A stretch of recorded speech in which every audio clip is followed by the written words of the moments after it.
Thank you very much for joining in today here. It's such a pleasure to see physical faces again. I spent too much time on Zoom. It's been crazy, so happy to be here. Thank you very much to TBS for having me. It's been a very smooth ride. I remember I just sent a message to Muhammad, and overnight we got the whole thing set up, so thank you for that. And I also want to thank Kauthar, who's not here today for emergency reasons. I also want to thank Abdallah and the TBS crowd for doing the whole work.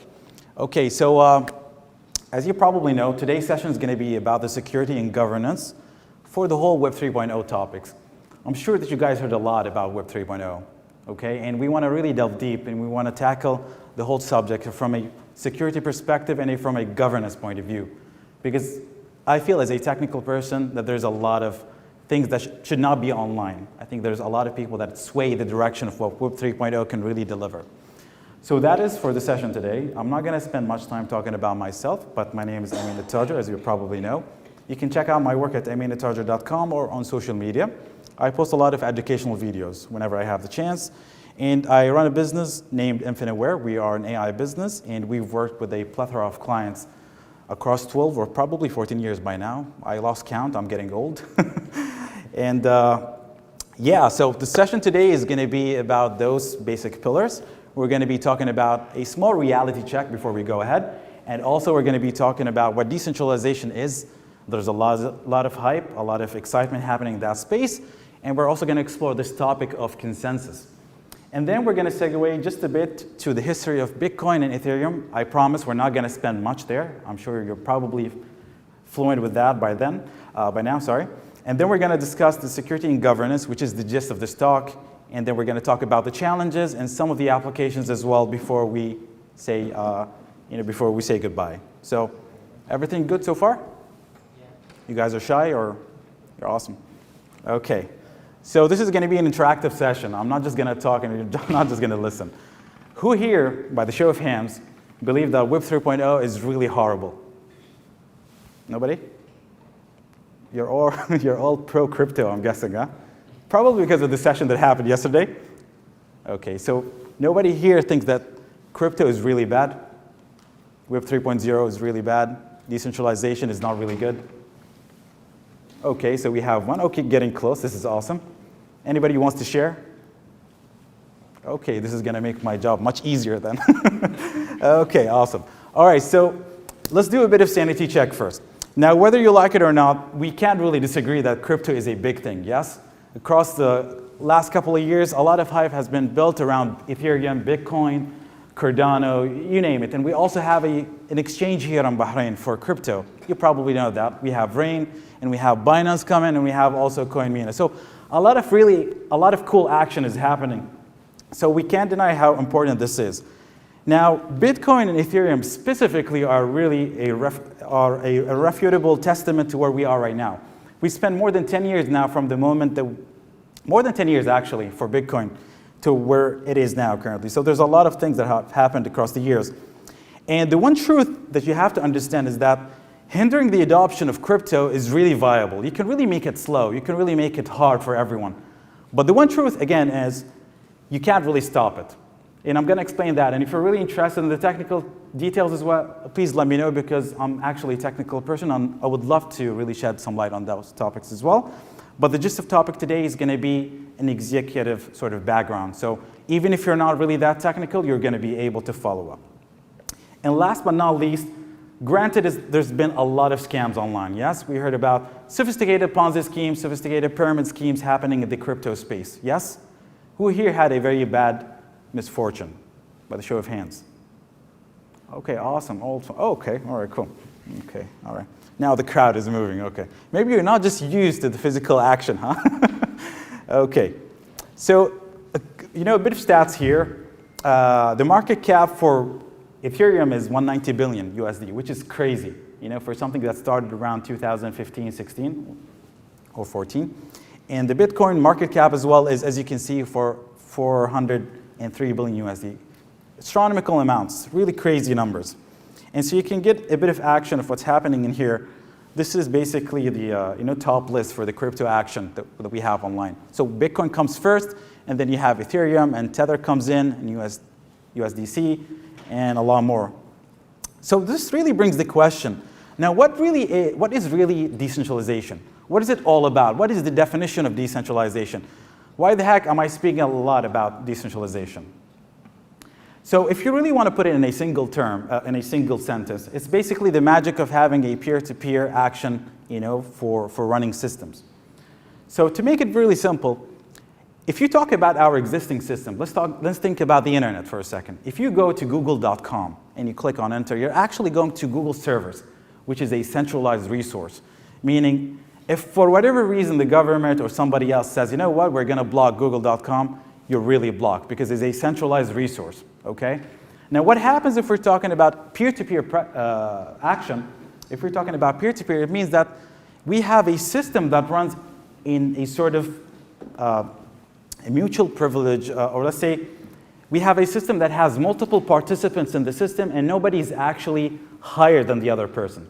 So they all share the same privileges, they all share the same, basically, trace for the system. Now this reminds me of something that I used to do when I was really young. Who here remember BitTorrent? You know, the torrent action? Okay, now we see now the action is happening, okay. Hello, pirates. Okay. But yeah, this is basically the way it runs in a peer-to-peer fashion. And the beautiful thing about this sort of paradigm is that if you block one participant in the system, the whole action is going to be diverted to the other participants, which is really great. Maybe not from a legal point of view, but it is still great. Okay, so in order to have a decentralized system, let's talk about some of the really most important traits of the system. The first one is, as I said, every participant is actually a peer. So we don't have a server and a client, or let's say a manager, or let's say an employee sort of action. No, we have this sort of standardized format for every participant in the system, and they're all equal. So we don't have an all-governing body, basically. So again, if you think about that internet analogy, basically, if let's say one ISP says you're not allowed to go to that website, you can actually block it because you go through that centralized entity in order to get access to the internet. Now this doesn't happen in a decentralized system because if you block one point, I'm definitely going to go to the other participants to get that same information. And this happens in a peer-to-peer system such as BitTorrent because if you are not allowed, let's say if somebody blocks a server from giving you the file, automatically BitTorrent is going to allow you to download the file from somebody else without you knowing about it. Okay, now we get to the cool stuff. Now the whole essence of a decentralized system revolves around this topic of having a ledger. Now if you go to a bank, they're going to say a ledger is basically this book that has debit and credit, basically all these transactions, yes? Well, in a decentralized system, this is what we call the event book. So any transaction you make, any event that happens in the system has to happen within the ledger. Now let's take that analogy to Bitcoin. So Bitcoin basically is a big financial system. Whenever you send a message, you send a payment, that happens on the ledger. This is why it's really important for an open system, such as a decentralized system like Bitcoin, is to have that immutability trait. When I say immutability, I mean that you're not allowed to change stuff the second they're committed to the chain or they're committed to the ledger. So far, so good? Now, this is really important because you want to have a fair system. The second you have the ability to change something in the ledger, people will have the incentive to actually go and change stuff for their advantage. And this is the thing that really differentiates Bitcoin from every existing banking system out there. Now, if you're an IT in a bank and you work with IT, you know that they have access to the database, they have access to the application. So there's a lot of room for people to actually tamper with the data, which is not cool. But if you go to a system like Bitcoin, and again, I'm not advocating for Bitcoin, but I want you to see that one trait here, which is the immutability part. And again, this is what we call DLTs, or distributed ledger technologies. Okay, now this brings me to the other subject of blockchain. How come now we're talking about blockchain and we have decentralization? Well, the reality is, as of today, blockchain is the only implementation that facilitates the whole theory behind this topic of decentralization, okay? And the reason we call it blockchain, because in a system like Bitcoin, what you actually do is every time you have multiple transactions, imagine people sending money or receiving money and all of that, they're actually grouped into this concept that we call a block, okay? So a block is a group of transactions. And the reason we have them in blocks is because we want to basically manage the whole throughput in the system. We're trying to build something that allows us to validate stuff. So the reason we have them in blocks because we want to build a system that allows us to verify that data. And this is really important. Now, if you think about it, in a centralized system, you're not going to have a lot of issues making sure that your data is valid because it's being run by one centralized source. So if you open, let's say, Benefit Pay, nobody here from Benefit? Okay, we have people from Benefit, so I have to be extra careful. Okay. Imagine you open a bank application, okay? So we can make it more generic. Now you're putting me on the spot. Okay. We have people from BBK here and maybe nobody here? Okay. I'm good. Let's imagine that we have Bank A. Okay. Bombasa. Okay, Bombasa. Great. Thank you for the suggestion. Okay, so if you have a bank and you have a core banking, which is basically the holy grail application that runs within that bank, you as a user, you can't really defy. You can't really put a lot of argument because the system is basically the holy Bible for the truth that is happening in the system. So the debit and the credit, it all happens in there. But if you have a decentralized system, when you have a lot of participants, and when I say a lot, I actually mean millions of participants. Think about Bitcoin for a second. A lot of people are participating. How can we exactly put a system that validates that all of our transactions are legit and nobody is tampering with the system? This is the whole gist of this idea of consensus. So every time you read about blockchain, you gotta hear basically the word consensus. It plays a huge role in our discussion. So we're gonna go into that in a second. Now, if we're talking about consensus, you have multiple algorithms in the decentralized space. But the biggest one by far, which is really horrible in terms of reputation, is proof of work. Care to think why? Anybody? Why is it so horrible? Why the whole world is giving bad rep to proof of work? Anybody has any idea? Energy consumption. You got it. Energy consumption, which is a pretty big deal. Okay, you know what? I'll take you through a small tour in Bitcoin and Ethereum so you can have the details here before we jump in. So Bitcoin, as you probably know, is a decentralized cryptocurrency. It was created around 2008 in order to have a replacement for the financial system. So if you work in a bank, you're not going to be happy. But Bitcoin was actually there. The inception of Bitcoin, the whole purpose of it was to provide another alternative to the modern financial system. Let's put it that way, okay? So it was created by this pseudo-anonymous entity that goes by the name of Satoshi Nakamoto. Don't let that name really, basically trouble you. It's not a Japanese person. It's not a Chinese person. It's just a pseudonym. And it could be a government. It could be a company. Nobody really knows. And the whole essence behind Bitcoin was, again, to have that sort of, free-for-all peer-to-peer transacting, basically allowing people to transact in a peer-to-peer fashion, which, again, has a lot of ramifications. If we're talking about anti-money laundering, if you work in a bank, you know what I'm talking about. All the work is really open source, which is a fantastic deal. So again, coming back to the same analogy as the banking sector, if you work in the banking sector, you as a user, you can't really tell what's happening under the hood. You're not allowed. But in the Bitcoin setup, you basically can go to github.com, which is your #1 source for any programmer, and they can see the whole logic in here. So the whole business logic behind how the debit and credit is actually happening, you will find it there. And it's based on C++. You're not going to have a rough time. And so what I want to focus on here for a lot of people, and I want to clear the confusion. A lot of people believe that Bitcoin and blockchain are the same thing. Well, the reality is they're not. So Bitcoin is only a financial application on top of this technology that we call blockchain. So blockchain offers much more.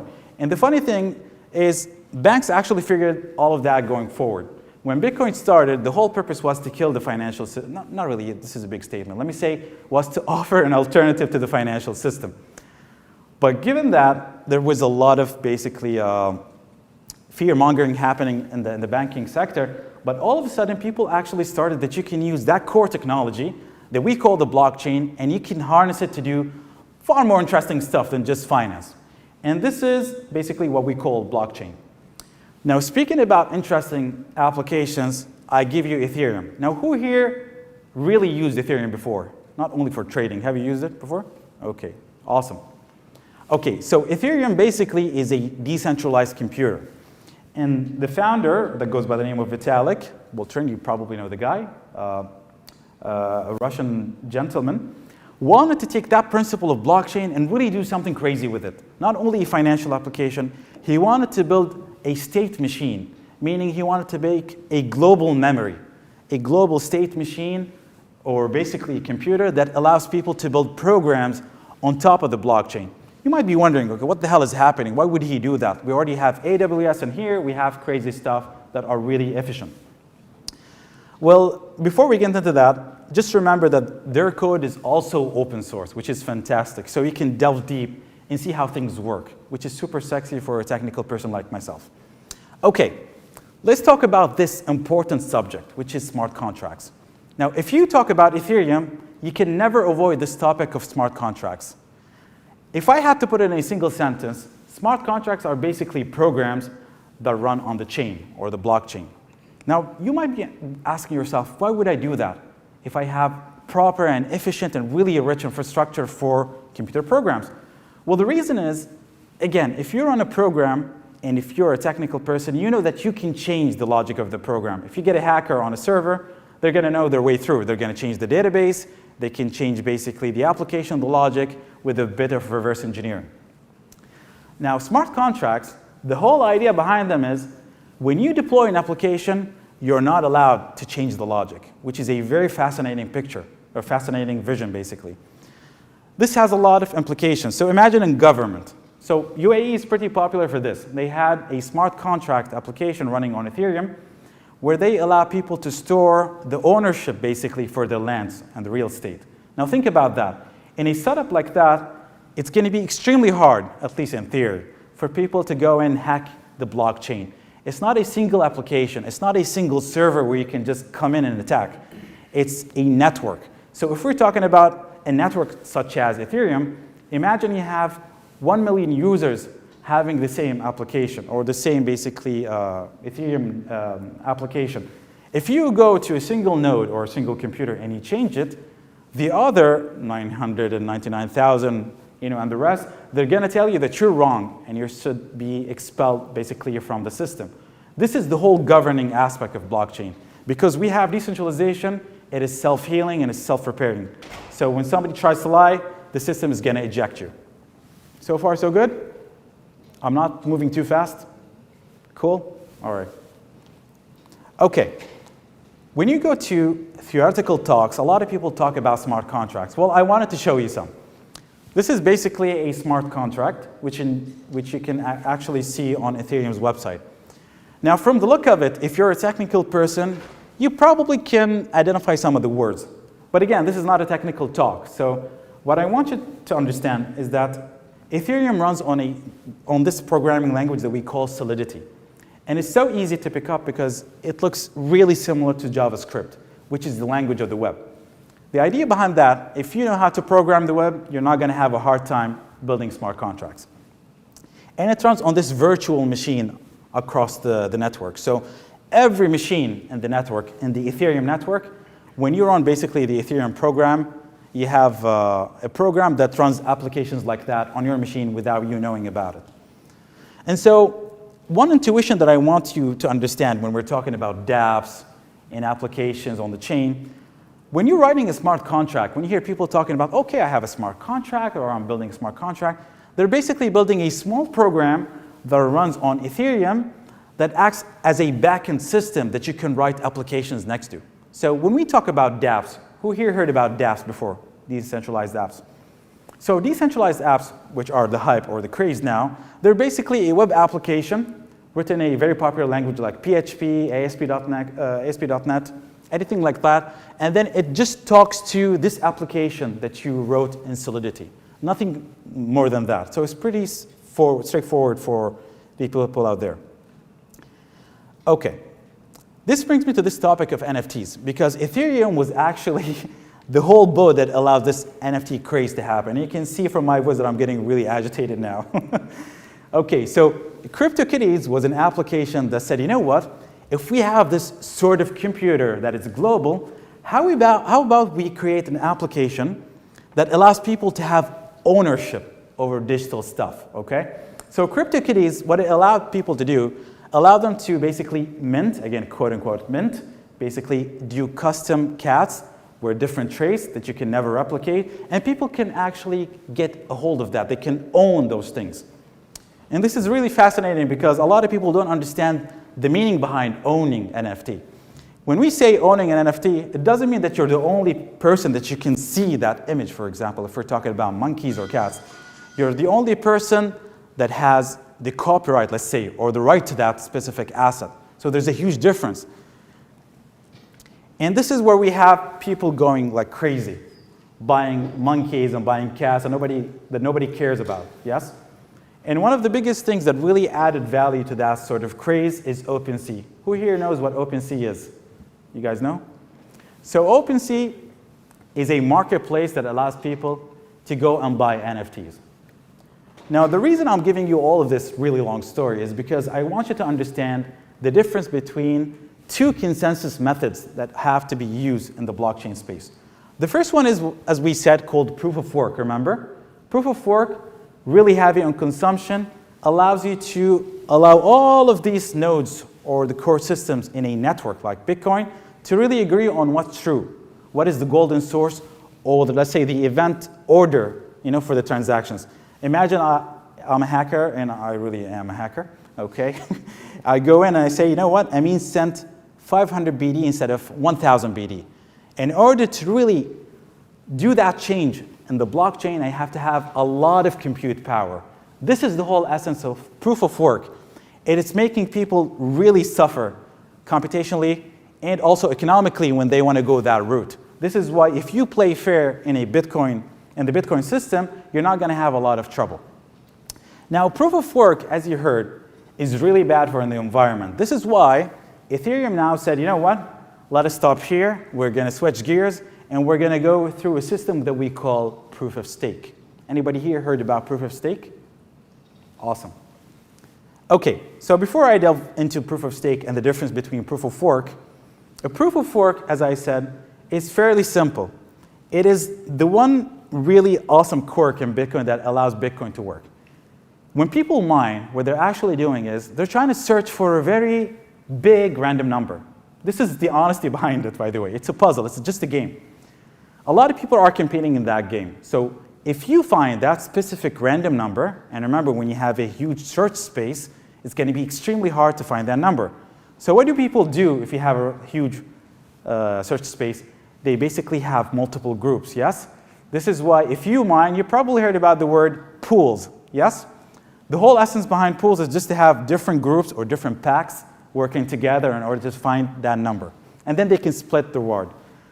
What they don't understand, those miners, or the majority maybe, is that you're actually allowing the Bitcoin ecosystem to work by doing mining. It's not just making money. You're doing the exact validation of the transaction. So when people send money, you're actually saying, oh, I mean, has balance, so I'm going to allow him to do that transaction. Oh, I mean, doesn't have balance. Let me stop you here. That work, that validation is being done by the validators or the miners themselves. So they're not really just making money. They're doing essential work, but the majority of them don't know.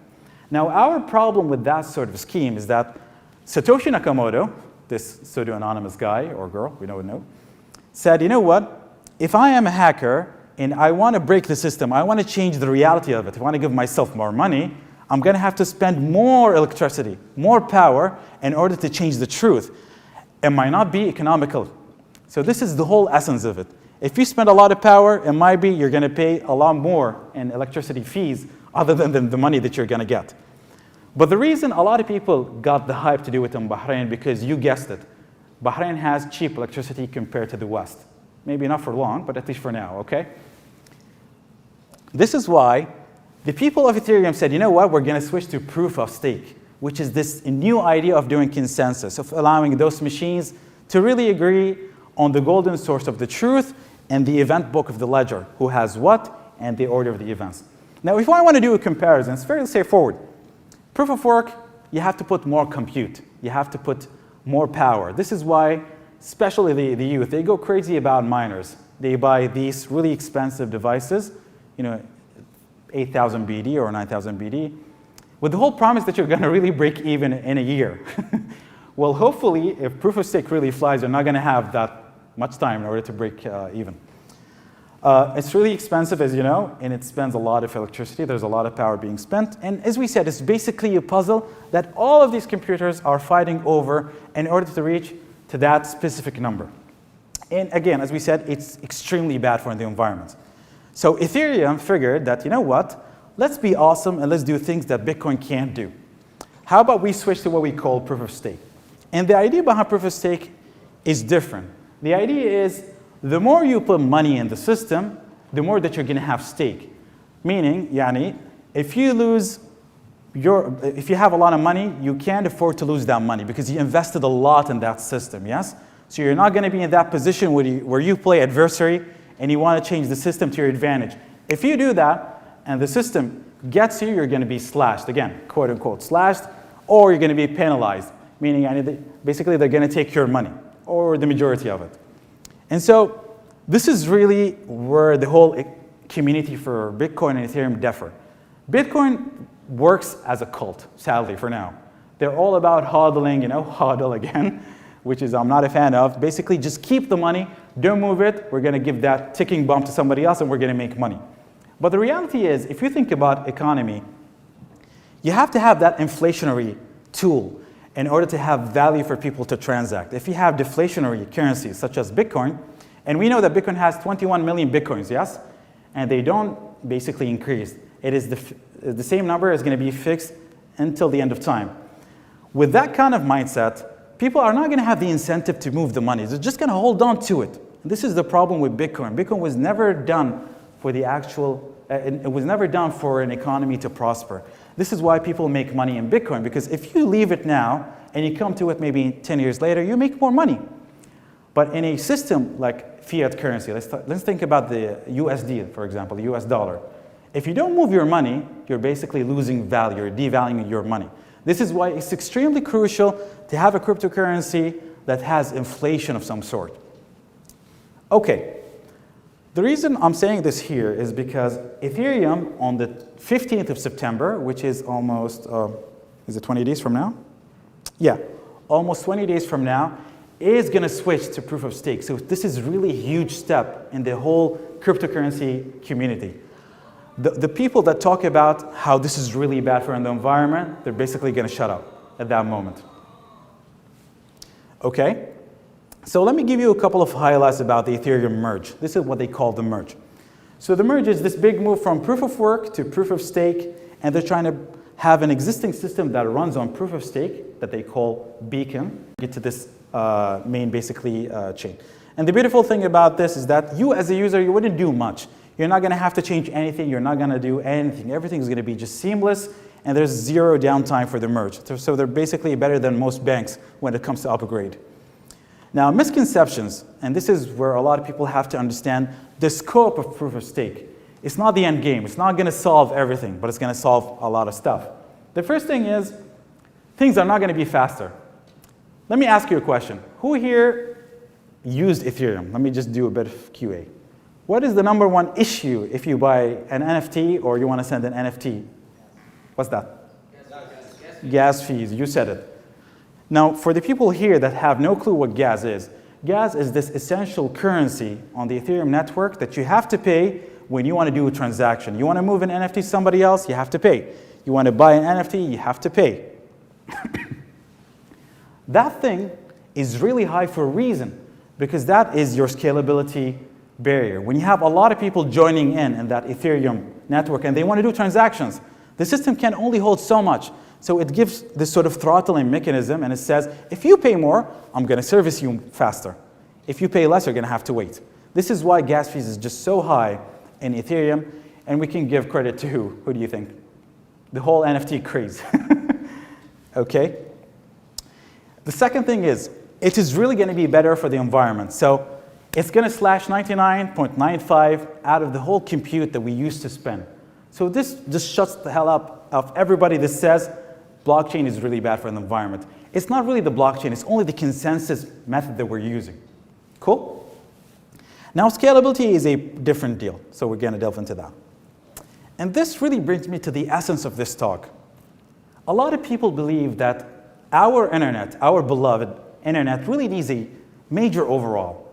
maybe we spend too much time on the internet, not really caring about fixing it for the long run. Okay? So Web 3.0 is this view for a lot of technical and hackers where they say, you know what, we're done with identity theft. We're done with data leakage. And I have cybersecurity experts here that they have their fair share as well. Hacking breaches, ownership, and a lot of crazy stuff happening, yes?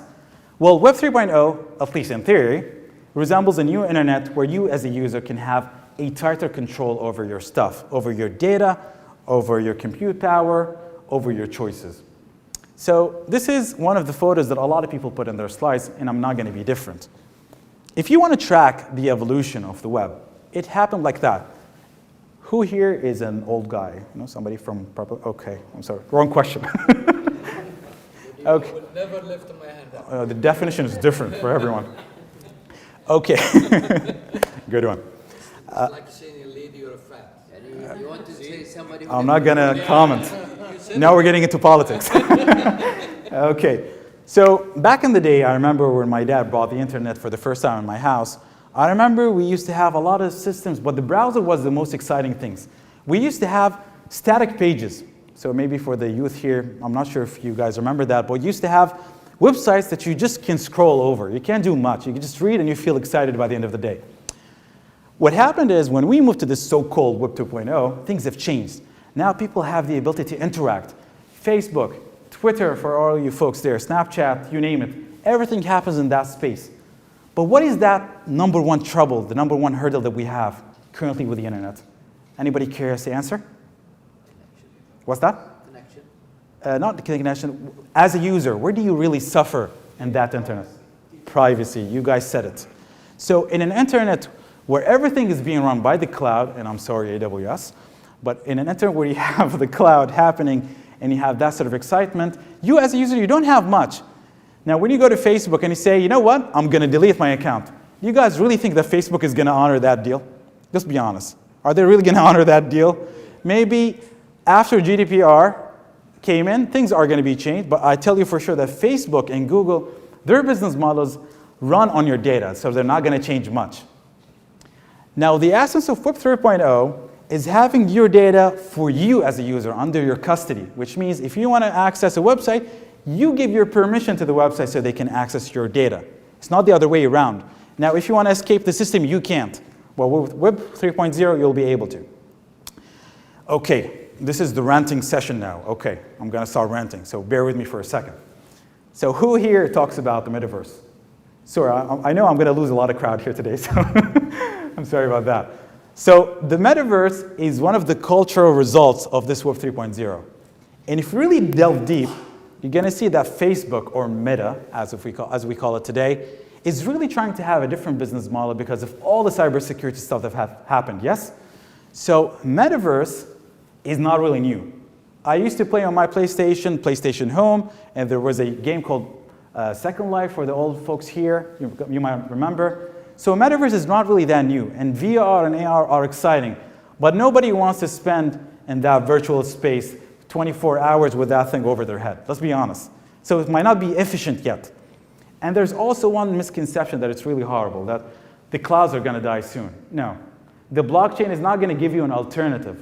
The blockchain is solving a specific problem that we're going to delve into. But it doesn't mean that AWS business model and Microsoft Azure and GCP are just going to go down the drain. No. It's definitely no. Okay. So this brings me to this subject. Okay, I mean, you're talking too much now about Web 3.0, and it seems that you just dream about that topic a lot. Now, what should I do as a user, or let's say as as an institution or as a company, in order to have that Web 3.0 topic really fly? Well, in my research, I've actually summarized those into three main areas. The first one is you need proper governance. The second is you need security. This is why you're here. And the third, which is really crucial, you'll need scalability as well. So let's delve deep into each one of those. Again, is the pace okay, or am I going too fast? Cool? That's very good. Cool? Awesome. Break for the soldier. Okay. Security first. Now, if we're talking about security, In the blockchain space, there are a few elements that we have to really master in order to have a secure system. The first thing is you have to have an identity system. Now, if you go to any ministry in Bahrain, you probably have your CPR, okay? And the CPR basically represents your ID to the system, to the institutions that you go to. Well, how do we do that online? We have accounts. We have Gmail, we have Yahoo, and all these things that we have online. Again, the problem is these servers are federated, which means they're owned by their services. So imagine you're Trump, okay? You're Team Trump, okay? And for all of a sudden, Twitter doesn't really like you. They block you, so you can't use your Twitter account to log in someplace else. And this is the problem with federated, basically, identity models. Encryption also has to be really big. It has to be top-notch in order for things to work. And also, by definition, we have to have a proper digital signature system. So let's just go through all of them really, really fast. Now, in a blockchain system, you have to understand how the ID system works. In Bahrain, imagine you have an ATM card, and for whatever reason it's lost. What are you exactly going to do? You're going to call your bank and you're going to say, issue a second one for me. You can do that because you have your identity system that you already established with the government, and you can prove to them that you really are who you claim you really are. In a blockchain system, you are responsible for creating your own identity, which is really fantastic. It's sexy, but it's so difficult. So when you create your own identity, basically, you're responsible for it. If that identity is lost, nobody is going to help you. And this is the really harsh truth if we're talking about blockchain. A lot of people mine Bitcoins and everything, and they get back to it after a year or two, and they say, oh, I lost my wallet. Well, you can't do much of that case, because you can't go to a bank, you can't go to the government. The system runs over cryptography. It uses technology to offer that system, so nobody is there to help you. And also, it's really important to clear one thing in here. A lot of people have doubt in the blockchain space. They say, you know what, Bitcoin is really bad. A lot of hacks are happening. Bitcoin itself, as a protocol, doesn't have the issue. The issue happens in the way people actually use the system. So you probably heard about Mt. Gox, a lot of exchanges online where they get hacked and people just steal every single dime that is within that specific exchange, yes? The problem is, and I like that analogy, it's like when you go to your house, you lock the door and you keep the key in the house. But when you go to the mosque and you want to pray, you keep it outside and then you pray and you come back. So a hacker can just take all of these keys and run happily. This is exactly what happens in an exchange system, like Crane or any of those. When you have a system where you use Bitcoin and you have that money stored in that specific service, it's like giving them your key. So this is the number one issue. The blockchain system was designed in a way to have you as the owner, as the custodian to that system. So what I advise a lot of people is, when you have your money in an exchange, always send it to your private wallet. Whether you have a hardware wallet, whether you have a software wallet, always bring it to yourself. Because if that exchange is hacked, you're not going to be impacted. Cool? So far, so good? Not very good. Not very cool? Let me ask. Hit me. Now, There you go. now you said you put your money in the exchange. Yes? So our comments and that. Yes. And now you want to move it to your private wallet. So does that remove it from that exchange, or 100%. Or it gives a copy of that? No, the key is still going to be there, but you're taking the funds to yourself. Which means if a hacker comes in, they're going to have your private key, but they're going to say, oh, this guy has only 0 Bitcoins. It's not exciting. And Rain, for example. Yes. Okay. So what's the purpose of Rain then? Rain allows you to exchange. They're not. I remove everything. I finish my deal. Yeah, this is exactly the ideal way of doing things. You're not supposed to leave your money out there. If you leave it, you defy the whole purpose of having a decentralized system. So we're back to this federated setup. Am I right? Thank you, Ali. Good question. Good points. Okay. So in a blockchain space, the beautiful thing is you have a global identity that you can use across all of these systems, and nobody can block it from you. This is what is so sexy about the technology. And for the people who are really interested in knowing how things work, basically when you create a wallet, imagine I'm in Bitcoin, I'm interested in really transacting. When I create basically a wallet, I get two things. I get what I call the public address, and I have what I call the private address. Now the private address is private for a reason, because the only person who has to have access to that is yourself. Now the public is really close and similar to this Bitcoin address, the thing that you can share with your peers when you want them to send you money. But remember the whole goal behind the private key. You don't share it with other people. The problem as of today, we don't have enough culture and education when it comes to managing our keys. If you go to a corporate or a business or a bank, they'll know how to do it. And they're actually pretty crazy about that. They have things like HSMs, hardware devices, dedicated to having and storing those keys. In fact, there's a standard called FIPS, if you heard about FIPS. If you just shake that box that has the keys, it's going to delete itself. Think about that. This is crazy. But when we're talking about end user usage, if I have a specific wallet on my machine, I'm going to treat it as a program. I don't care about it. But if you have enough money, people are going to target you. And I personally know Bahrainis that have 100,000 BD worth of Bitcoins in their addresses. And they're using it as if they have basic setup, and they don't have proper security for it. So this brings me to the other subject. Hardware security is really, really important. And it really works super well with the blockchain. So you can get basically a hardware wallet, like a Trezor or a Ledger, one of those things. And the beautiful thing about that is that that specific ledger, that specific piece, has a small computer inside. It's going to allow you to put your private keys inside. And whenever you want to do a transaction, there's going to be an exchange between your computer and that specific device that you put, where you have to offer the PIN code. And this is really beautiful because you're segregating now authority. If a hacker comes into your machine, they're not going to be able to steal your wallet. They have to steal the physical wallet and know your PIN code. So we're getting somewhere, yes? A bit of advertisement, sorry. Now, if you're interested, you can go to my YouTube channel. I have a very long video, long in the sense that it's 10 minutes or 5, I believe, where I talk about how those devices really work. And if you're a hacker, you probably are going to be interested in knowing how to do reverse engineering, which means how to really decipher those devices and dump the firmware inside, okay? So go to my Instagram and you can exactly see that. Now, this brings me to the subject of digital signatures. Now, digital signatures, just like when you sign something in the real world, a blockchain also relies on your private keys, keys, in order to allow you to prove that this transaction was signed by Ameen. Ameen approves that this really happened. Nobody can claim ownership or, let's say, credibility for doing the things that I do. And I'm not going to spend time on the technical things in here, but I want you to understand that there's a lot of cryptography, hence the word crypto in cryptocurrency, and there's a lot of hashing, a lot of really cool stuff happening. Okay.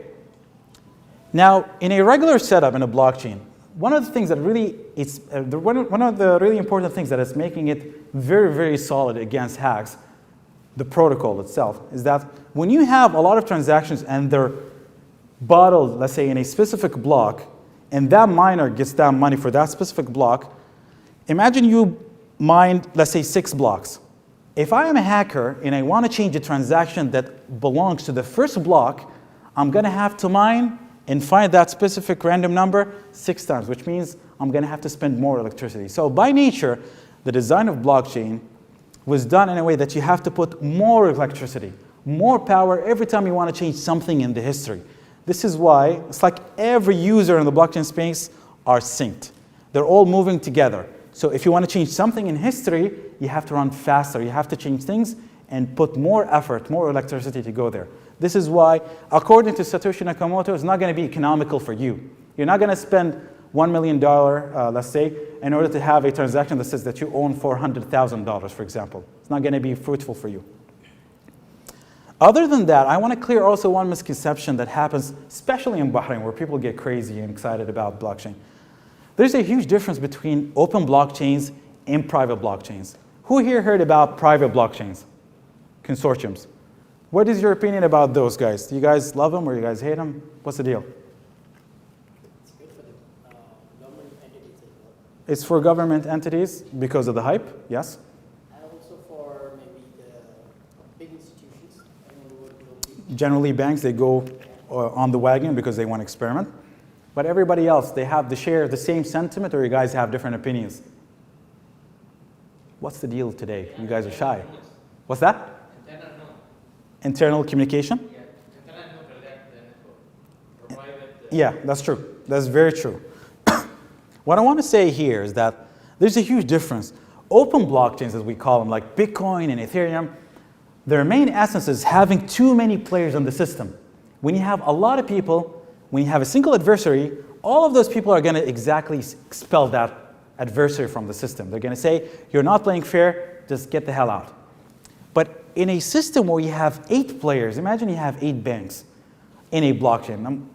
What are we exactly doing? 8 participants? We're not having that ability. We don't have that power of having so many people, you know?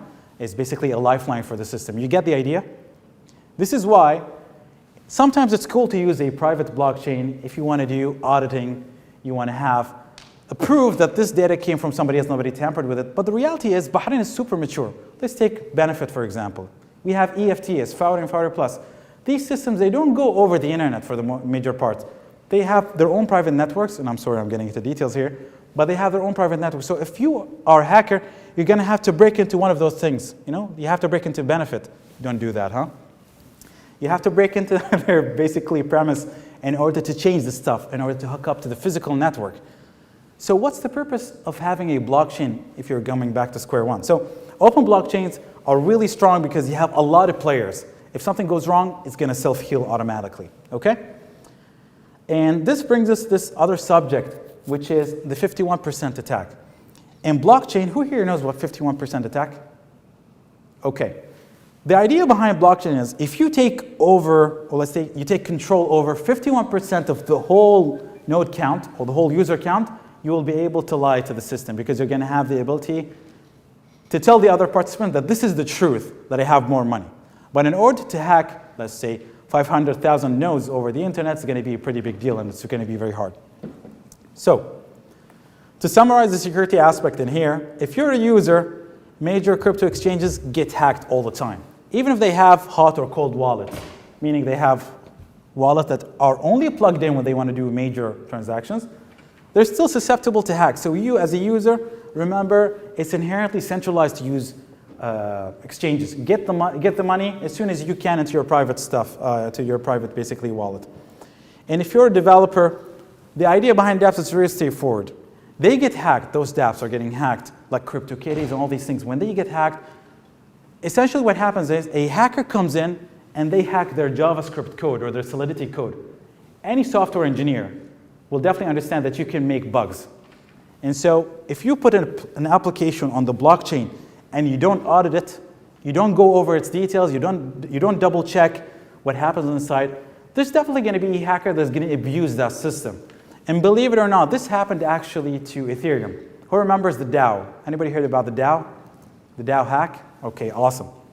So I'm going to leave you with 2 pieces of advice here for the security aspect. Never keep your funds on an exchange if you're really real about security, and never keep your keys on a server connected to the internet if you can't afford that. Always unplug that stuff. So let's talk about governance now. How can the blockchain really govern itself? Because remember, the blockchain is basically an institution. It's like a company. A lot of people are working together and they have these systems. So how can you exactly distribute power? Definitely there's going to be a lot of conflict, yes? Well, the good thing is most blockchains are open source, which means not only in terms of the source code, even the policy itself. So a great example is you have people like Bitcoin, Ethereum, and Cardano. They have this notion of improvement proposals. And the idea is just like with legislation, نفس التشريع. You basically have your stuff and you run it by everyone in the community, and if they vote for it, it goes into the system, either automatically or either manually, depending on the applicability of the blockchain. And remember, this is so cool because if you have a new improvement, you don't have to allow people to sign papers. You can send it as a system update. I'm happy about that. Yes. I'm not happy about that. No. You can do that in a really decentralized system. So you have the Bitcoin improvement proposals actually on GitHub themselves. And you can read it. It's basically like a legislation. There's a lot of details on the mechanics, on every single thing inside. And the other aspect, because it is so open, there's a lot of openness happening in that space, you're not really locked into a solution. Now, if you go to an IT, let's say an IT manager or somebody else, their number one hurdle in life when they procure stuff is vendor lock-in, am I right? You don't want to be locked to a specific vendor. You always have that, you always want to strive for that chance of going and using, let's say, different systems on the same data that you have. This is the problem. Imagine you want to escape Twitter. You think that you can bring your Twitter data to some place else? I don't believe Trump has done that, yes, when he created his social media, The Truth, where he stays there by himself. So what is so beautiful about the open blockchain space is that even wallets themselves, so if you use MetaMask, for example, in order to transact, actually that source code, not for MetaMask itself, for the client, the definition, the roadmap, let's say, or the exact blueprint on how to build something like that is open source on Ethereum's website. Again, the beautiful thing is you're not locked to a specific vendor. Tomorrow you're not happy about MetaMask, it's so easy to build your own thing, and you can also use it with Ethereum. There's a lot of power in the openness of that system. Okay, now there's one thing that I want to talk about, which is so cool, but at the same time brings a lot of conflict in the blockchain space. DAOs are basically distributed autonomous organizations. They're basically a program that allows people to raise funds, to basically ask for funds. Just like if you have your venture capitalist, okay? You're working with a venture capital, and you want to ask for money because you want to do a project. Well, there's a smart contract on the Ethereum as of today that does that. It's called the DAO. The DAO is a smart contract, basically. It is so cool, but there was a small problem that happened maybe 4 or 6 years ago. There's something that goes by the name of the DAO hack. So what happened is a hacker came in and figured out that there's a small bug in that smart contract, and it allowed it to drain it out of money. And I'm not talking about small money. I'm talking about billions of USD, billions of dollars worth of USD. So because everything that happens in the blockchain cannot be changed, the community of Ethereum had to make a decision.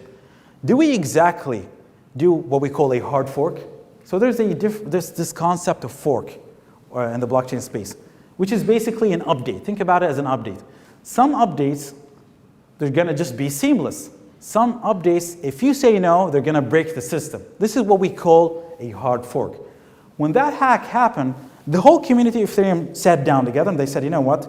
We lost a huge amount of money. What do? Do we still keep it with the hacker? Because this is the whole essence of being decentralized.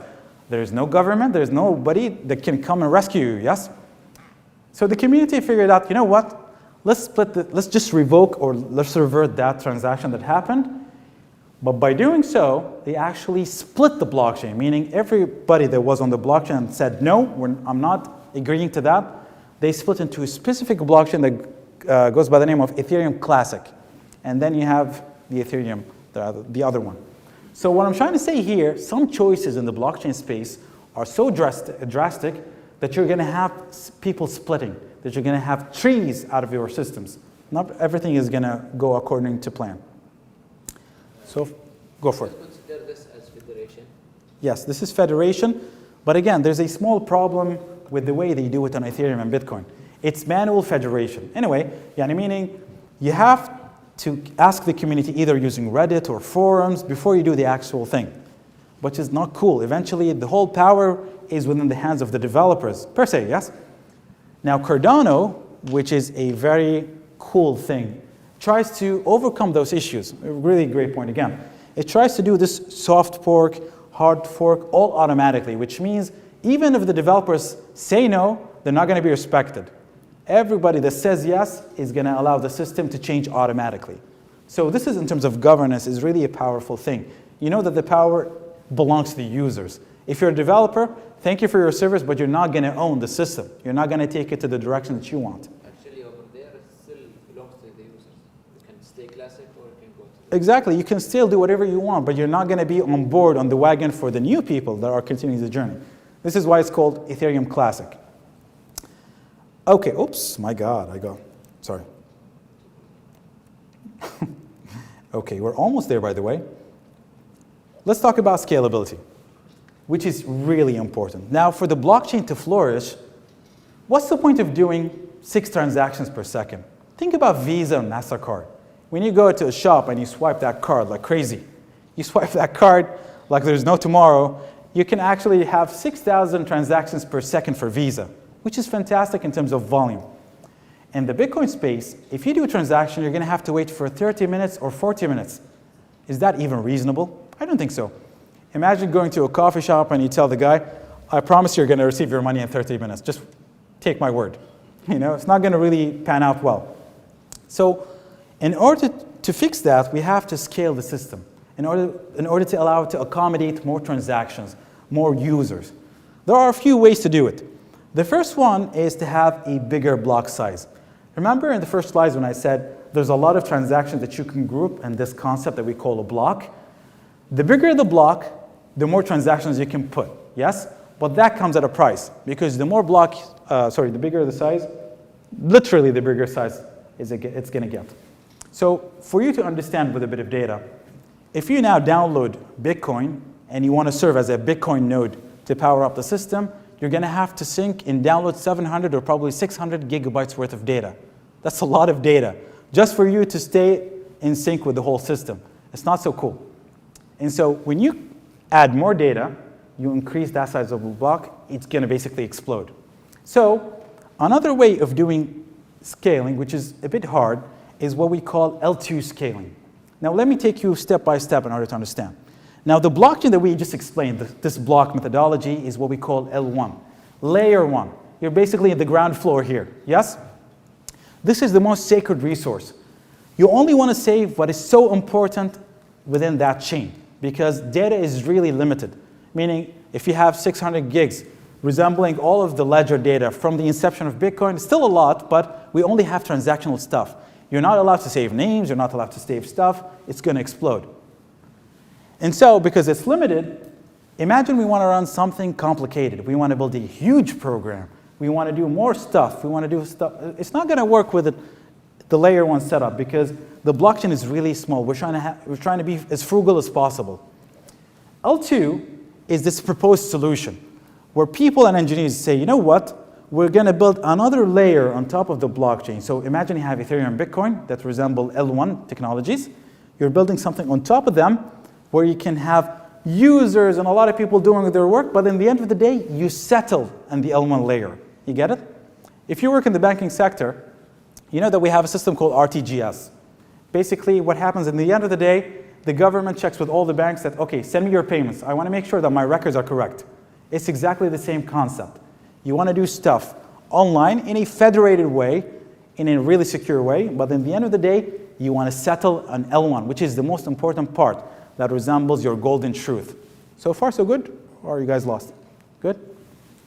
Don't be shy to ask, huh? So this is really awesome because this allows us to explore more possibilities with the blockchain.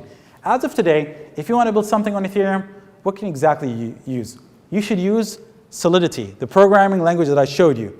But you can't do much. The bigger the program, the more money that you're going to pay to Ethereum in terms of gas in order to put that smart contract or that program on the chain. Well, a lot of people like myself enjoy programming using C++, for example, and I find it really useful for some cases. So in order to use that, there's a project, for example, called Cartesi that allows you to build much more complicated smart contracts, much more complicated contracts and deals. And you build it in whatever language that you're comfortable with. But at the end of the day, it's going to be somehow connected on the Ethereum, which is beautiful. Okay?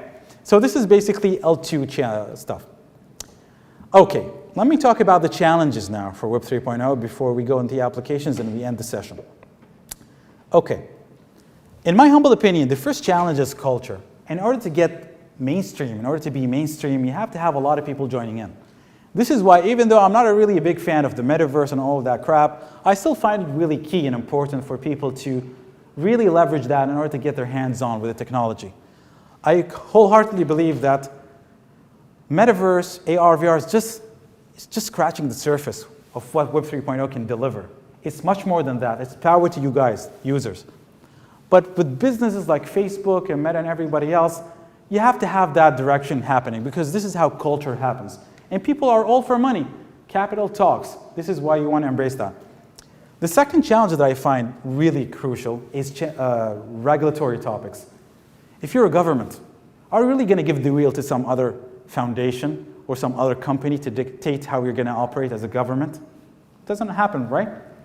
And so we have different goals in terms of the founders in blockchain networks and such. And so government will really have to play a huge role. And we have to give it to Bahrain and the ability for them to go and really study some of those technologies like Bitcoin and stuff so they can do regulation, legislation is pretty big. It's not easy. And so regulation is going to be a pretty big deal. And third, the applications. Now, NFTs are all the craze, as we said, but can we really build something of value, something that people can say, you know what, I use the blockchain for something really interesting, not to sell a monkey that I have. Go for it. You want that? I can hear you. Okay. Isn't the biggest risk of this the regulation portion? Because, I mean, like, if we're talking about financial institutions, it's not just the government. 100%. How would that work in the future? Great question. So what happens is, imagine, take Bitcoin. Bitcoin is not really anonymous. Yani, if you create a wallet and you want to transact, nobody's going to know who you are. Until that golden moment where you actually bring your money from that crypto space into your fiat currency, into your fiat, let's say, account, yes? Because at that moment, you're going to have to cross the bridge. You're going to have to go from between realms, between two worlds. This is why, if we talk about CoinMe and Arraign and all these exchanges, they do harsh KYC stuff at the very beginning. They take a photo of your face, and they would like to know your favorite shirt and all these things because they want to know who you are. The reason they do that is because they can track you the second you go out of the system and you've done something really horrible in the crypto space. So that AML sort of KYC thing is really important. And it's really smart of the government to do that. Because if you think about it, a bad person can circumvent that system. They're going to have a lot of difficulties, but if you're just a trader or somebody else, you can do it through an exchange. Why would you go through a lot of hoops, through a lot of dark alleys in order to get to what you wanted? Unless you have something really crazy cooking, yes?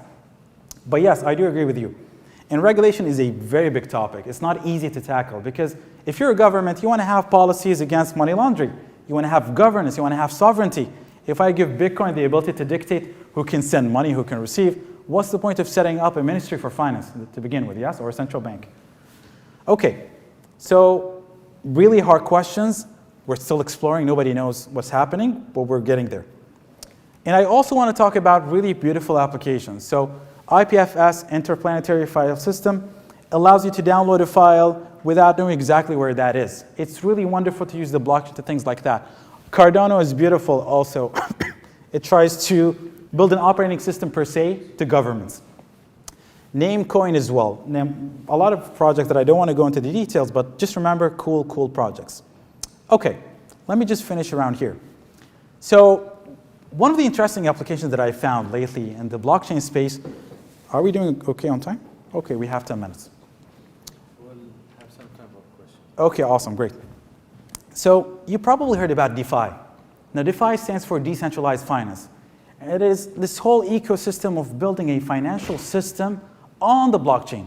Again, really sexy, but really hard for Bitcoins to swallow, for banks to swallow. The reason is, are we doing okay? No, it's okay. Okay, awesome. So DeFi allows people, or at least the vision is to have a financial system that nurtures itself. You have automatic market makers, you have lending, borrowing, credit, and much more happening on the blockchain. Again, goes back to your question about regulatory. Will regulators be okay with such a thing? Meaning if I want to have a loan, I might not have that liquidity in terms of BHD, but I can have it in Bitcoin, for example. And I can still do things on the Bitcoin space.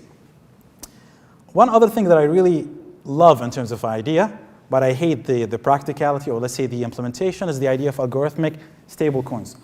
The biggest problem with crypto as of today is that you have this fluctuation happening, yes? You bring your money now, after 10 minutes, you're probably going to lose a lot more. And so because of that, basically, fluctuation, sometimes you have to make really hard choices. For example, in our business, in INFINITEWARE, there was a moment where we opened our payment gateway to receiving Bitcoin. But we figured out that this was not really a great idea. So what we've done is we automatically do the exchange the second we get the money. But we sound to other people and users that we're really cool. We accept crypto. But the reality is we change to fiat as soon as we can to avoid the fluctuation.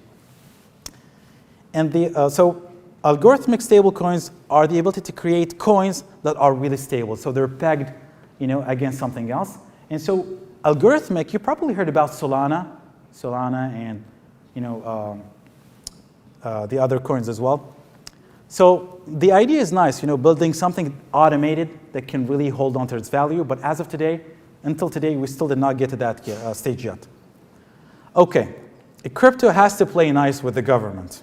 So Cardano, for example, is one of the things that I really love because the guy who's behind it, Charles Hoskinson, is trying to build something that is really practical and for governments. You can't just live on your own and you pretend that you're gonna build a system with no governments involved in it. So Cardano has a lot of applicability and a lot of appetite for governments because they can introduce AML, they can introduce KYC, they can have a wider adoption that way, okay? Okay, so let me give you my final thoughts before I leave you guys and open for questions. Remember, decentralization is really, really awesome. It's powerful. I think for me personally, this is the next evolution for the internet. We are evolving as human beings. We've never had the ability to actually build a system that allows us to contain and have ownership and sovereignty over our data while still working with other systems. We never had that. We never had the ability to circumvent the financial system that is inherently broken. NFTs and Metaverse are not the gist of Web 3.0. Remember that. It is cool to have that VR for that 10-second moment where you feel cool, but it's not the ultimate gist of Web 3.0. There's much to it. And it's just a cultural response. And third, last but not least, I want you guys to be safe on the internet. The whole world is changing. If you don't know the basics of security, hardware wallets, you're going to be left in the dark. People are going to steal your money. You're going to be left alone. So be educated in that area as well. And so always remember, the ultimate debate is centralized or decentralized. If you enjoyed that session, I would really advise that you read one of those books. Master on Bitcoin if you're a technical person. You want to read how Bitcoin works inside out using the code. Blockchain also, which is really a nice primer. Also, The Internet of Money by the amazing Andreas Antonopoulos, which takes you by the hand in order to understand how there's much more to blockchain than just money, just trading, that, hey, I made 10 BD today. This is not fun. There's much more to it. If you guys enjoyed the session and you want to have more, I really urge you to go to my YouTube channel. I have topics on open banking, reverse engineering. You're going to find a plethora of stuff, also game development, and there's much more. So here's the YouTube channel. There's a lot of videos. And I want to leave you with that question. You still think that decentralization is bad? Thank you, guys.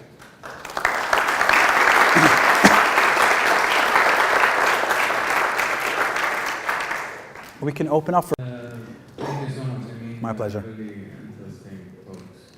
I have to admit that there is a portion of the presentation and the talk I could not digest. I feel a distance between me and what's going on.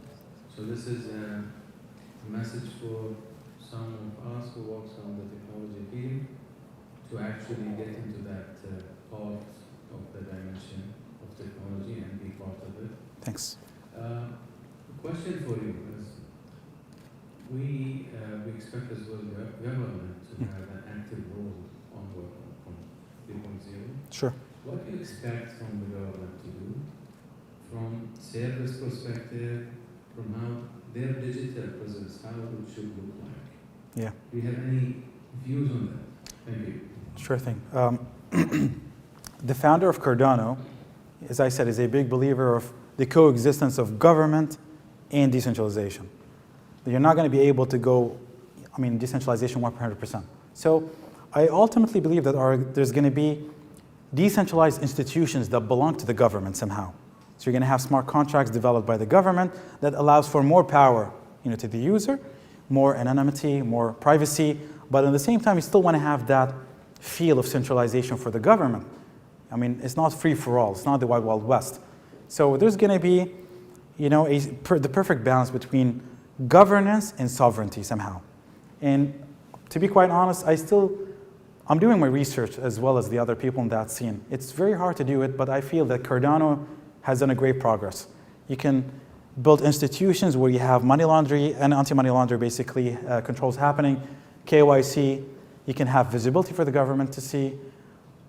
And so I believe there's going to be something in the middle. Not there yet. I don't want to have a very horrible prediction, but we're getting there, I'm guessing. My pleasure. Anybody else? Be brutal.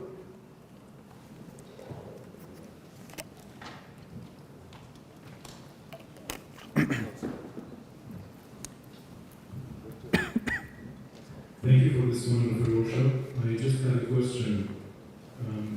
I think as of now, we haven't reached as of now, the number of transactions per second for the Visa is far more than the Bitcoin and the Ethereum. So That's true. I think we are still behind. What do you think? How can we increase the number of transactions per second? Just like what I said in my session, we're exploring scalability solutions. So you have L2 technologies that are trying to take some of the bandwidth outside of the blockchain, but still get some of that governance and security. We're not there yet, but there are some cool topics happening.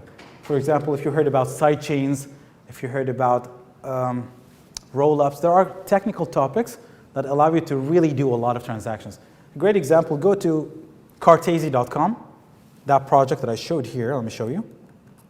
That project can do thousands of transactions per second. And they're allowed to do it because they're going in an L2 setup before they go back to the chain. If you're looking at Bitcoin and Ethereum, we're not there yet. But for other projects, yes, but they rely on it. But again, I completely agree. There's not a single solution yet. There's a lot of ideas, a lot of experiments. Hopefully it's going to be, we're going to have a de facto answer to all of that. Anybody else? Go for it. Just wanted to ask, what do you think about the crypto mining and Who's that? proof of work? Okay. A lot of, Okay. Now we're talking. Okay. Any fans for mining here?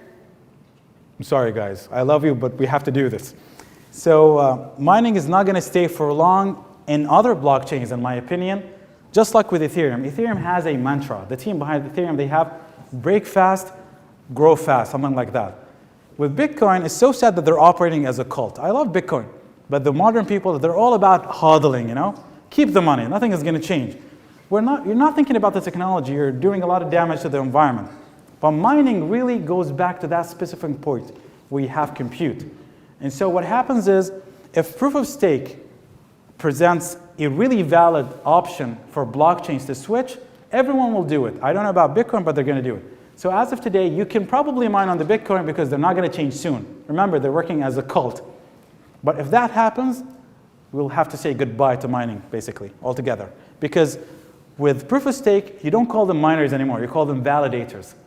And there's a lot of dynamics towards doing the same consensus. A great example is when you have a lot of money in a system, you're going to lose a lot more when you do something wrong. So the algorithm within proof of stake somehow randomly chooses a person and says, tell me what the answer is. Tell me the golden source now, the golden truth.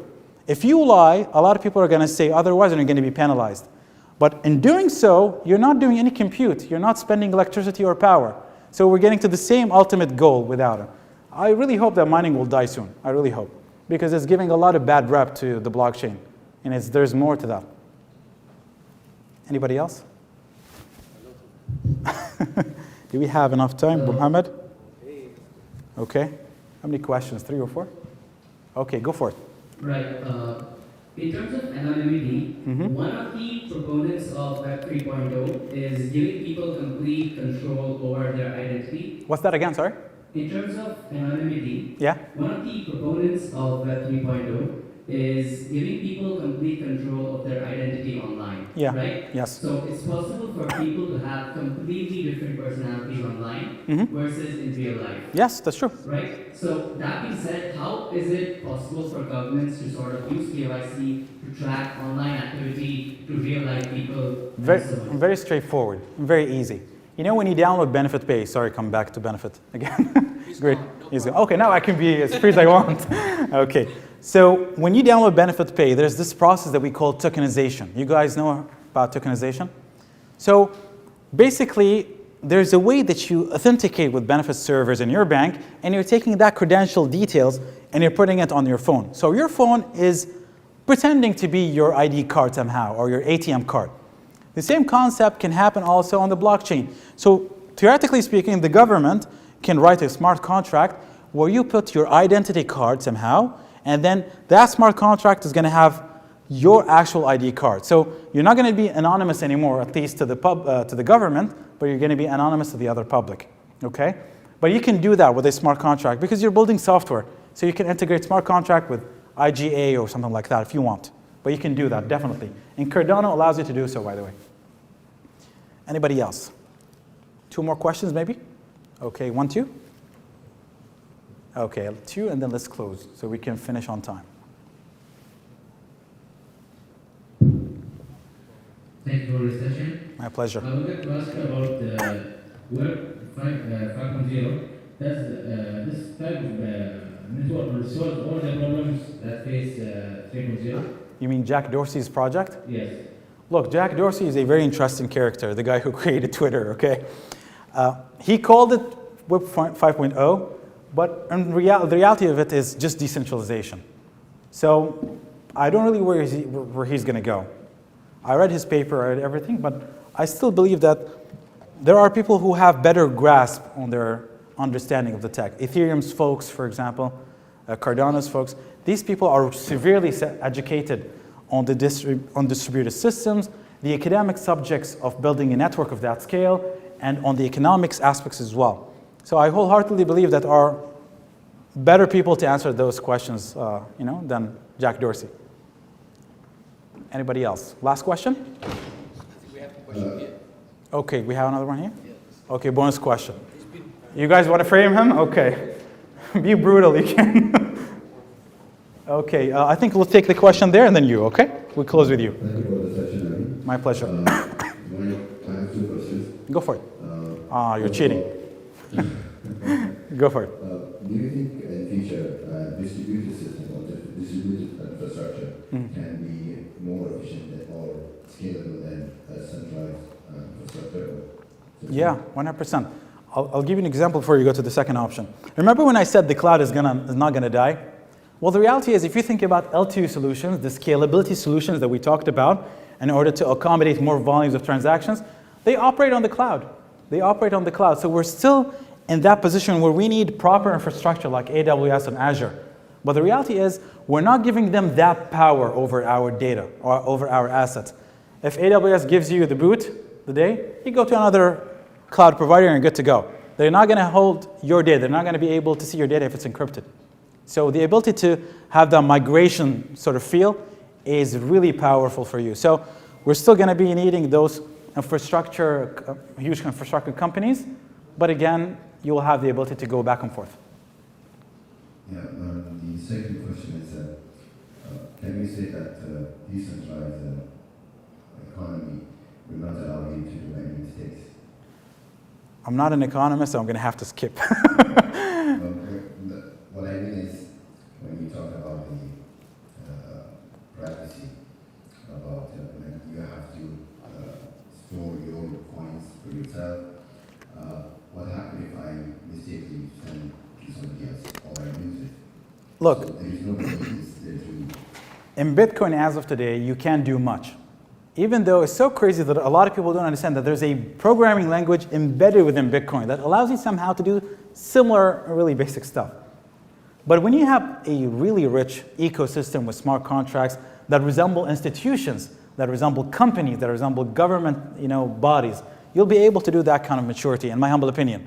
You just need time to build it. So if we compare, let's say, a nation like the US, why is the US at least good enough for a lot of people? Because they have institutions that can service their citizens, yes? Just like with Bahrain.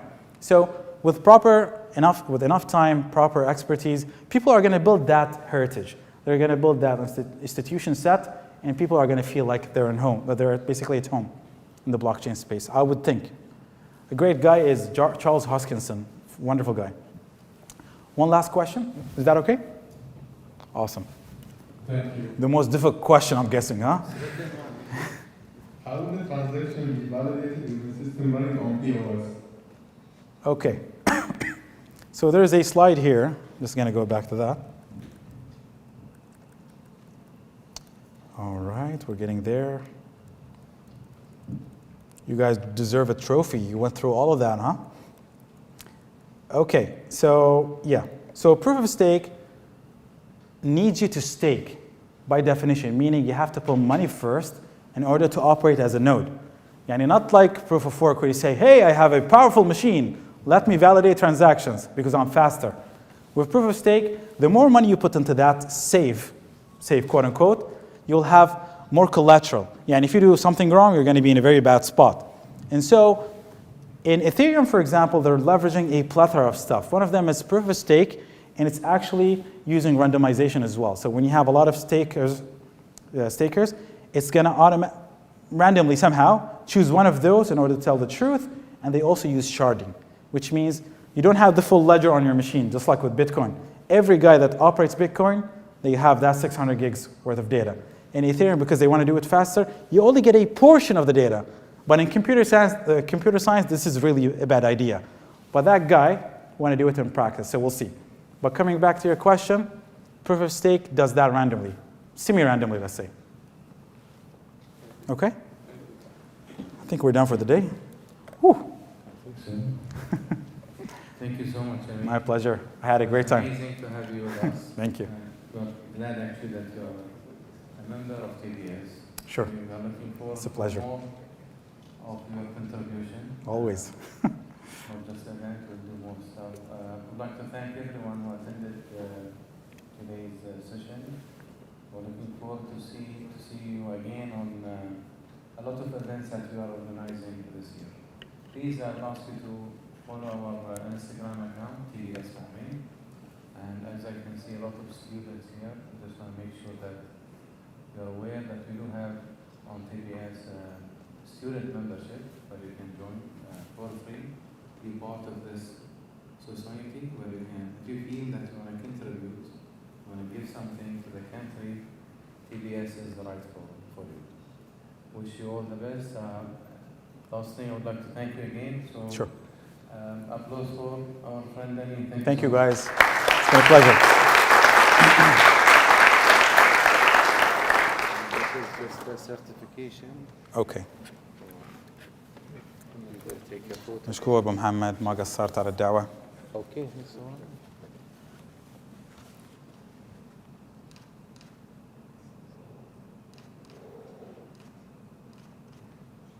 تمام. تمام. يعطيك العافية ما قصرت. شكرا. Thank you guys for coming. I hope you enjoyed it.